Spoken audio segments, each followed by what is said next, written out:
और खबरों की शुरुआत करेंगे इस वक्त की बेहद अहम खबर के साथ, जिस पर लगातार नजर बनी हुई है। और अब ये खबर कि कांग्रेस और G23 ग्रुप आमने सामने आ गए हैं।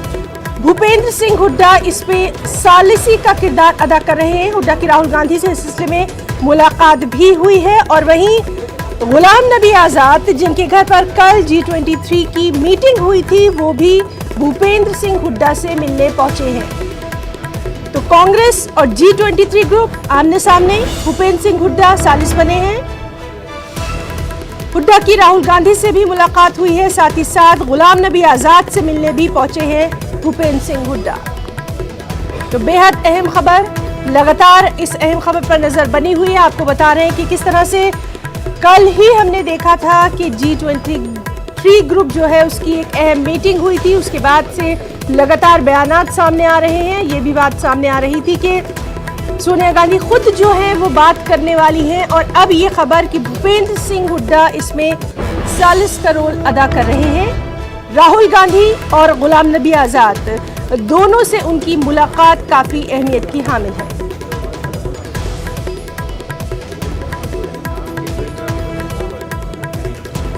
हमारे साथ मौजूद हैं दिल्ली से हमारे साथी रवि सिसोदिया।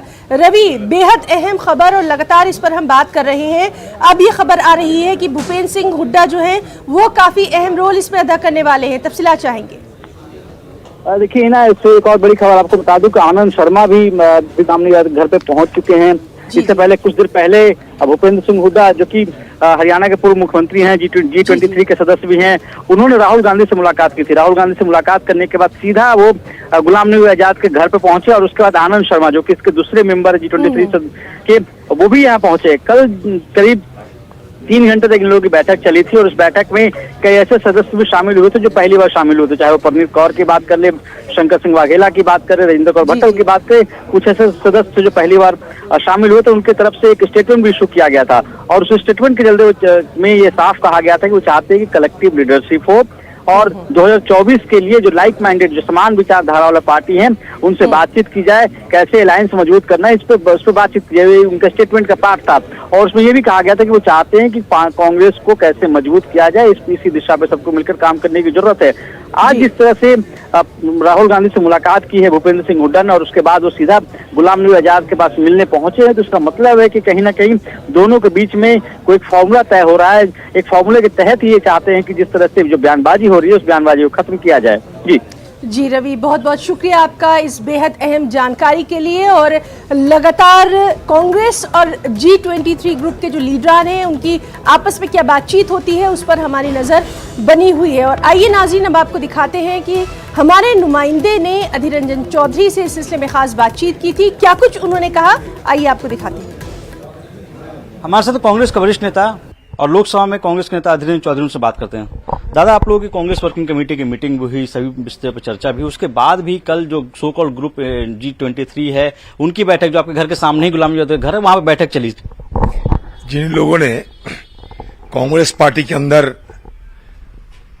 डेमोक्रेसी की बात करते हैं, वो खुद डेमोक्रेसी की धज्जियां उड़ाते हुए अलग गुट बनकर, अलग खेमे बनकर कांग्रेस पार्टी की खिलाफत कर रहे हैं, कांग्रेस पार्टी के नेतृत्व की खिलाफत कर रहे हैं। जबकि हमारे नेत्री मैडम सोनिया गांधी जी सबको खुलेआम ये न्योता दे रहे हैं कि अगर किसी को कहीं से कोई नाराजगी रहे तो खुले हमारे साथ चर्चा कर सकते हैं, हमारे साथ आलोचना मतलब वार्ता कर सकते हैं।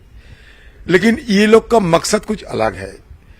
ये डेमोक्रेसी की बात करते हुए कांग्रेस पार्टी की आम लोगों के सामने कांग्रेस पार्टी की जो छवि, ये छवि को धूमिल करना चाहते हैं और साथ साथ इस तरीके की हरकत के दौरान कांग्रेस पार्टी की और कमजोर करने का प्रयास कर रहे हैं। ये बड़ी दुख की बात है कि ये सारे जाने माने लीडरों हैं, कई सालों से कांग्रेस पार्टी की बड़े बड़े पद संभाले हैं।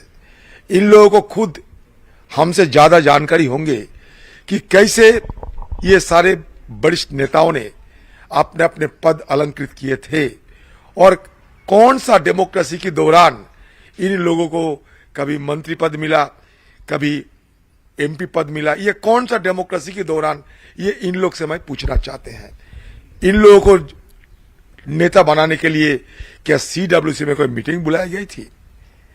इन लोग को अगर लगे कि वो कद्दावर नेता है और इन लोग को ये लगे कि हिंदुस्तान में कांग्रेस पार्टी को और मजबूत करने के लिए उनके पास दम है, ताकत है, ज्ञान है, तो क्यों ना कांग्रेस पार्टी की, अपने पार्टी की खुद जो चुनाव हो रहे हैं, पार्टी के जो चुनाव, उसमें क्यों ना ये शामिल होते हैं और लड़ते हैं और अपने लड़ने की बदौलत क्यों ना बड़े पद हासिल करके कांग्रेस का नया दिशा दिखा रहे हैं। पार्टी की बाहर, पार्टी की जब अंदरूनी मसला चर्चा करके सुलझा जाते हैं, सारे मौका दिया गया है लोगों को, लेकिन ये एक बहाना बनाते हुए, हर एक बहाना बनाते हुए चर्चा से वो हटकर बाहर मीडिया वालों को और खासकर ये दिखाना चाहते हैं कि कांग्रेस से और कुछ नहीं होने वाला है। न्यूज 18 से बातचीत के लिए शुक्रिया। वीडियो जर्नलिस्ट सत्यप्रकाश के साथ रवि सिसोदिया, न्यूज 18 दिल्ली। यूक्रेन पर रूसी जारहियत का सिलसिला लगातार जारी है। चर्निहिव, मरफा, कीव, मारियोपोल में रूस ने ताजा हमले किए हैं। चर्निहिव में किए गए हमले में 13 आम शहरी हलाक हो गए हैं और ये लोग रोटी लेने के लिए एक कतार में खड़े थे जब इन पर रूस ने यह हमला किया। वहीं मरफा में एक तालीमी इदारे पर रूस ने मिसाइल से हमला किया जिसके नतीजे में स्कूल की इमारत तबाह हो गई। उधर कीव में हुए हमले में एक शहरी हलाक जबकि कई जख्मी हुए हैं।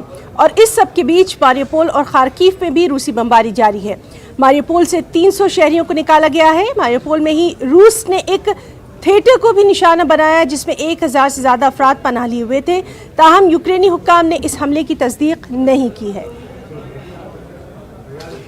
इंटरनेशनल कोर्ट ऑफ जस्टिस ने रूस को यूक्रेन पर हमला फौरन बंद करने का हुक्म दिया है। अदालत ने अपना फैसला सादिर करते हुए कहा कि रूस यूक्रेन में फौजी ऑपरेशन को फौरन बंद कर दे वरना वो मजीद अलग थलग पड़ जाएगा। यूक्रेन ने आईसीजे से रुजू किया था। यूक्रेन, अमेरिका और दीगर मुल्कों ने आईसीजे के फैसले का खैर मकदम किया है। For these reasons, the court indicates the following provisional measures. By 13 votes to 2, the Russian Federation shall immediately suspend the military operations that it commenced on 24 February 2022 in the territory of Ukraine. By 13 votes to 2, the Russian Federation shall ensure that any military or irregular armed units which may be directed or supported by it, as well as any organizations and persons which may be subject to its control or direction, take no steps in furtherance of the military operations referred to in point 1 above. In favor, President Donahue, Judges Tomka, Abraham, Benuna, Yusuf, Sebutinde, Bandari, Robinson, Salam, Iwasawa, Nolte, Charlesworth, Judge ad hoc Today. Against, Vice President Gevorgian, Judge Shui. 3. Unanimously, both parties shall refrain from any action which may aggravate or extend the dispute before the court or make it more difficult to resolve. और इस वक्त हमारे साथ मौजूद हैं खारजी उमूर के माहिर expert जिनसे लगातार हम बातचीत भी करते रहे हैं, प्रोफेसर खालिद साहब। खालिद साहब, आपका बहुत इस्तकबाल करना चाहेंगे और आपसे हम यही जानना चाहेंगे कि आईसीजे ने फौरन हमला बंद करने के लिए कहा है रूस को, लेकिन दूसरी सूरत ये भी आपसे जानना चाहेंगे कि अगर रूस यहाँ पर भी नहीं मानता, क्योंकि लगातार हम देख रहे हैं कि वो किसी की नहीं सुन रहा है, उसके बाद आगे का क्या कुछ रास्ता रह जाता है? देखो, रूस ने ये बात क्लियर कर दी है कि जब तक हमारा पॉलिटिकल ऑब्जेक्टिव पूरा नहीं होगा उस समय तक हम जंगबंदी नहीं करेंगे। दूसरी तरफ बात चल रही है। अब यहाँ पर दो पहलू हैं। एक पहलू तो ये है कि बातचीत चल रही है और बातचीत एक ऐसे नतीजे पर पहुंचने वाली है जहाँ पर यूक्रेन वादा करेगा कि वो अपने आप को न्यूट्रल रखेगा आने वाले दिनों में, यानी कि वो किसी मिलिट्री अलायंस में नहीं जाएगा जी। दूसरी तरफ रूस पूरी हमलावर भी है और उसके साथ ही ज़ेलेंस्की ने जो कल एड्रेस है अपने यूनाइटेड स्टेट्स के जो दोनों हाउसेज हैं जी उनको एड्रेस किया है और उनको कहा है कि यही टाइम है, आप एक्ट करें। वो इंसिस्ट कर रहे हैं कि किसी तरह से आप नो फ्लाई जोन डिक्लेयर करो, जो कि नेटो फोर्सेस या नेटो देश नहीं करना चाहते, उससे जंग आगे बढ़ जाए। तो ये एक ऐसी सिचुएशन है जिसमें लोग बेसिकली सफर कर रहे हैं। जो हाल देश का हो रहा है, जिस तरह से 20-25 लाख लोग भाग गए हैं देश छोड़ करके, और काफी ज्यादा लोग जो है देश के अंदर इधर उधर हो गए हैं। खाने की प्रॉब्लम है, अब रहने की प्रॉब्लम है, बिल्डिंगें दिन ब दिन खत्म हो रही हैं, इंफ्रास्ट्रक्चर खत्म हो रहा है, पुल खत्म हो रहे हैं। तो ये सिचुएशन जो है एक ह्यूमैनिटेरियन क्राइसिस बहुत बड़ा बन गया है, इंसानी जिंदगी बहुत खतरे में वहां पर आ गई है। इसलिए जितनी जल्दी जंग बंदी हो जाए वो अच्छा है, लेकिन रूस जो है वो मानने के लिए तैयार नहीं है। जी खालिद साहब, इससे पहले भी हमने देखा था सीरिया का जब मामला आया था तो सबसे ज़्यादा इंसानी बहरान का मसला ही आया था, और इस बात से बिल्कुल इनकार नहीं किया जा सकता कि जब भी ये जंग ख़त्म होगी उसके बाद जो सूरत हाल है वो कहीं ज़्यादा तशवीशनाक होगी इंसानी जो बहरान है उसको देखते हुए। देखो, अगर यूक्रेन जो है बिना किसी शर्त के विड्रॉ करता है या कहता है कि हम, इसका मतलब ये है कि जंग बेमानी थी, यानी कि यूक्रेन को पहले ही ये कह लेना चाहिए था। रूस अगर वापस होता है, रूस अगर कहता है कि ठीक है हम जंग बंद कर देते हैं, तो रूस का पॉलिटिकल ऑब्जेक्टिव कोई भी पूरा नहीं होगा। तो इसका मतलब है कि रूस ने भी जंग बेमानी शुरू की थी। तो ये जो सिचुएशन है इसको Catch-22 सिचुएशन कहते हैं कि कौन जो है वो किसको पिछाड़ रहा है, कौन किसको पीछे हो रहा है, कर रहा है। बेसिकली नेटो जो है वो अपना रसद पहुंचा रही है, अपना मिलिट्री इक्विपमेंट, मेडिसिन वगैरह सब पहुंचा रहे हैं, लेकिन वो सब कुछ नहीं चाहिए, जंग बंदी चाहिए ताकि लोग जो है अमन का सांस लें। जी, और खालिद साहब एक और आखिरी बात आपसे जानना चाहेंगे, शायद खुद रूस ने भी नहीं ये बात सोची थी कि जंग इतनी लंबी हो जाएगी। यूक्रेन एक छोटा सा मुल्क ही समझा जा रहा था, लेकिन अब 20 दिन से ज्यादा हो चुके हैं। देखिए, ऐसा है कि बिल्कुल आपकी बात सही है। पुतिन ने ये सोचा था कि हमारी फौजें जस्ट अंदर जाएंगी और कब्जा करके अपने पसंद की सरकार पर बिठा देंगी और उसके बाद अपनी मर्जी के फैसले करवाएंगे। जी जी। लेकिन जिस तरह से जंग खिंची और आगे बढ़ी, और जिस तरह से एक नेशनलिज्म का जज्बा जो है यूक्रेन के लोगों में देखने मिला, और प्रेसिडेंट जेलेंस्की ने जिस तरह से लोगों को जंग के दौरान लीडरशिप दी, उससे जंग में और ज्यादा मतलब उन लोगों में ये आ गई कि हम जंग लड़ेंगे, हम हारेंगे नहीं, हम घुटने नहीं टेकेंगे। सो रूस को इस चीज का अंदाजा नहीं था कि जंग इतनी आगे बढ़ेगी, और ये और आगे बढ़ेगी अगर रूस करता रहा। ये भी आया है देख सुनने में कि रूस के पास कुछ दिन का या कुछ हफ्तों का ही गोला बारूद रह गया है। ऐसी सिचुएशन में रूस जंग और तेज नहीं कर पाएगा, और अगर नेटो फोर्स जो है वो यूक्रेन को अमदाद देती रही, मिलिट्री अमदाद देती रही, तो जंग जो है वो और ज्यादा लंबी खिंचने का अंदेशा है। जी, प्रोफेसर खालिद साहब आपका बहुत बहुत शुक्रिया अदा करना चाहेंगे अपनी पूरी टीम की तरफ से। इस मामले पर लगातार हम आपसे बातचीत कर रहे हैं और तमाम तर जो एनालिसिस है वो अपने नाज़रीन तक पहुंचा रहे हैं। बहुत बहुत शुक्रिया आपका। वही नाज़रीन, यूक्रेनी सदर वोल्दिमिर ज़ेलेंस्की ने अमेरिकी कांग्रेस से खिताब में पर्ल हार्बर और 9/11 का हवाला देते हुए कहा कि यूक्रेन को तो रोज़ाना इस तरह की सूरत हाल का सामना करना पड़ रहा है। सैकड़ों अफराद उनके हलाक हो चुके हैं, जख्मियों का कोई हिसाब नहीं है, लाखों अफराद घर से बेघर हो गए हैं। ज़ेलेंस्की ने यह भी कहा कि रूस यूक्रेन की सब्र, जुर्रत और इंसानी इक़दार का इम्तिहान ले रहा है। क्या कुछ और कहा है, इस पर यह हमारी खास रिपोर्ट।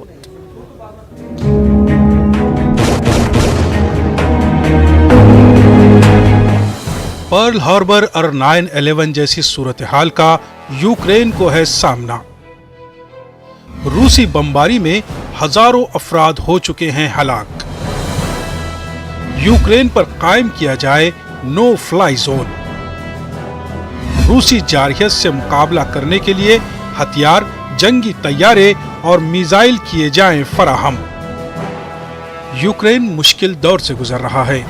अपनी दिफा के लिए वो तमाम वसाइल बुरोकार ला रहा है, लेकिन जारह दुश्मन से मुकाबले के लिए इसे फौजी इमदाद की अशद जरूरत है। अमेरिकी कांग्रेस से खिताब में यूक्रेनी सदर ज़ेलेंस्की ने इसी जरूरत पर जोर दिया। उन्होंने जंग की तबाहकारियों को उजागर करने के लिए पर्ल हार्बर और 9/11 का हवाला दिया। साथ ही साथ नो फ्लाई जोन कायम करने का अपना मुतालबा अमेरिकी कांग्रेस के सामने दोहराया। दुश्मन का डटकर मुकाबला करने के लिए ज़ेलेंस्की ने फौजी साजो सामान का भी मुतालबा किया। Згадайте Перл-Харбор. Страшний, трагічний ранок 7 грудня 41-го року, коли ваше небо було чорним від атакуючих вас літаків. Згадайте це. Згадайте 11 вересня. Страшний день 2001 року, коли зло намагалося перетворити ваші незалежні території, ваші міста у поле битви. Коли були атаковані люди, звичайні, невинні люди. ज़ेलेंस्की ने अमेरिका से अब हासिल हुए इमदाद पर सदर बाइडेन का शुक्रिया भी अदा किया।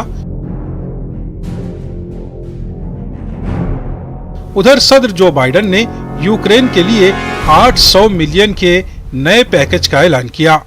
बाइडेन के मुताबिक यूक्रेन अपनी आजादी और जमहूरियत के लिए लड़ रहा है। What's at stake here are the principles that the United States and the United Nations across the world stand for. It's about freedom. It's about the right of people to determine their own future. It's about making sure Ukraine will never be a victory for Putin, no matter what advances he makes on the battlefield. This is a struggle that pits the appetites of an autocrat against humankind's desire to be free. And let there be no doubt, no uncertainty, no question. America stands with the forces of freedom. We always have and we always will. This could be a long and difficult battle, but the American people will be steadfast in our support of the people of Ukraine in the face of Putin's immoral, unethical attacks on civilian populations. We are united in our abhorrence of Putin's depraved onslaught. उन्होंने कहा कि इससे कबल Ukraine को दिफाई और जरूरी इस्तेमाल की अशिया की सूरत में 65 करोड़, 35 करोड़ और 20 करोड़ डॉलर की इमदाद दी जा चुकी है। यूं अब तक यूक्रेन के लिए ऐलान करदा अमरीकी इमदाद की कुल मालियत 2 अरब डॉलर हो चुकी है। Bureau report, news 18 Urdu.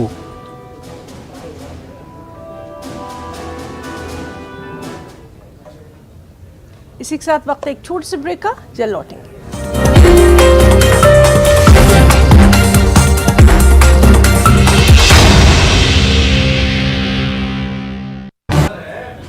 और ब्रेक के बाद खबर कर्नाटक से है, जहां मुस्लिम तंजीमें पुरअमन तरीके से बंद मना रही हैं। बेंगलुरु के अलावा दीगर शहरों में मुस्लिम तबका अपना कारोबार बंद रखते हुए अपना एहतजाज दर्ज करवा रहा है। हिजाब के सिलसिले में कर्नाटक हाईकोर्ट के फैसले के खिलाफ ये बंद मनाया जा रहा है। रियासत के अमीर शरीयत मौलाना सगीर अहमद रशादी ने कहा कि अदालत का फैसला शरीयत के खिलाफ है। मुसलमान अदालत के फैसले से नाराज हैं और खामोश तरीके से अपना एहतजाज दर्ज करेंगे। अमीर शरीयत कर्नाटक की अपील पर रियासत भर में मुसलमान बंद मना रहे हैं। बेंगलुरु में बंद के पेश नज़र सिक्योरिटी के पुख्ता बंदोबस्त है। KSRP यानी कर्नाटक रिजर्व पुलिस फोर्स की 25 टुकड़ियों को तैनात किया गया है। CAR की 35 टुकड़ियों को हिफाजती इंतजामात के लिए बेंगलुरु में तैनात किया गया है। और वहीं कर्नाटक के टुमकुर शहर में हिजाब के लिए जगह जगह एहतजाज देखने को मिल रहा है। 3 अफराद हाथों में प्ले कार्ड लिए हुए अपना एहतजाज दर्ज करवा रहे हैं। टुमकुर शहर के टाउन हॉल सर्किल में 3 अफराद ने खामोश एहतजाज किया। हिजाब हमारा हक है, हिंदुस्तान एक सेकुलर मुल्क है, एक मजहब को निशाना न बनाया जाए, इस तरह के नारों को प्ले कार्ड में तहरीर करते हुए ये लोग अपना एहतजाज दर्ज करवा रहे हैं। टुमकुर शहर में भी मुस्लिम तबका हिजाब पर हाईकोर्ट के फैसले की मुखालफत करते हुए ये बंद मना रहा है।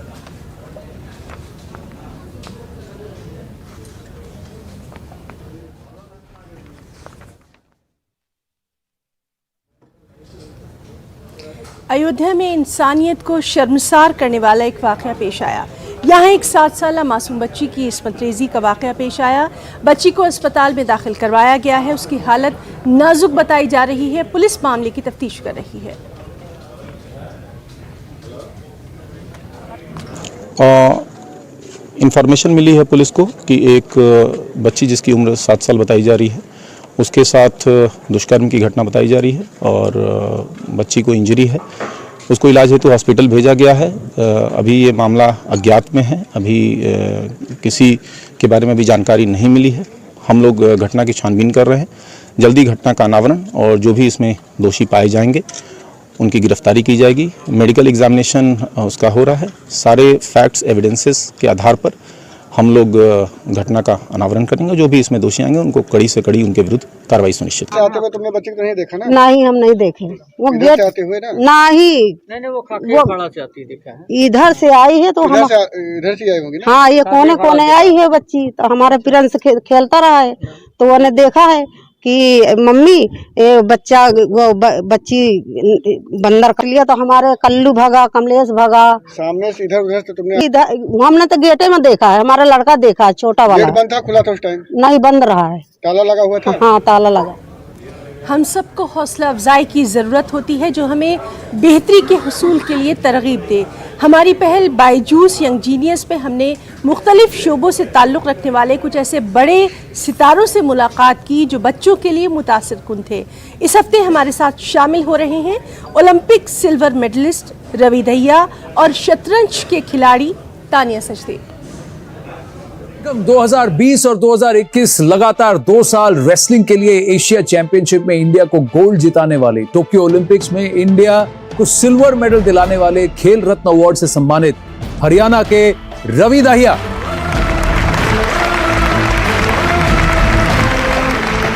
थैंक यू, आइए बैठिए। तो रवि, ये पर्ल है, पर्ल कोलवलकर, और पर्ल आप तो इनको जानती हैं, Ravi Dahiya Olympic silver medallist. Excited to meet him? Very. आप तो अखाड़ा में कुश्ती लड़ते हैं, ये समुद्र में कुश्ती लड़ती है लहरों से। इनका ख्वाब है कि पेरिस में भारत के लिए वो सेलिंग करें। कैसा लग रहा है आपको ऐसी इतनी छोटी सी एक यंग जीनियस से मिलकर? बहुत अच्छा लगता है। ऐसे 15 साल की उम्र में एक ऐसा गोल बना लिया कि देश के लिए ओलंपिक्स में मेडल जीतना। तो मैं तो यही कहूंगा कि आप मेडल नहीं, देश के लिए गोल्ड जीतो, क्योंकि आप अभी से गोल्ड का टारगेट बनाओगे जब भी आप गोल्ड जीत सकते हो। She is playing defense. It drops down to 33%. Yes. So now that you shared this with me, are you okay if I share this with Tanya? Oh yes, I would say. You'll be happy to share with us with her? Yes, definitely. So let's do that right now. Oh, Tanya Sachdev. Oh yes, hello. Hi Siddharth. Hi guys. Oh my God, I am mind blown by what I just saw. Oh yes, thank you. I just feel like I've never met you before, but you've just seen through my whole life right now. So many things that you were talking about. Especially, you know, what you mentioned about 2008 being one of the most active years when I was just breaking out and playing the maximum number of games. I mean, do you have any free time to become my coach anytime soon? You know, we've all got trainers, but this is such a scientific way to look at it. The way you were talking about my results with White, what my strengths and weaknesses are. This was amazing. How was that? Oh yes, that's great.